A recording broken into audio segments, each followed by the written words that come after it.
azizlerim, güzellerim, paşa bo'lib o'tiribsizlar.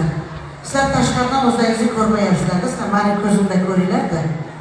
Hammalaringiz paşa bo'lib o'tiribsizlar. Sizlarda kim mana shunaqa jo'natgan bo'lsa, biletni olib, bilet olib berganlar, uyda o'tirib, uyda poylab o'tirganlar. Mama. Kelinlarga ham zo'r bor ko'rdingizmi? Kelinlar, kulturislar dedi. Kelinlar ham faxrlanadi. Qancha turqosin keyin gaplashyapti. Mana shular hammasi kimsizlarni kuyovmi, o'g'ilmi, qizmi, kelinmi, uydagilar pochchalarmi jo'natgan bo'lsa, shulardan mandan yulduzdan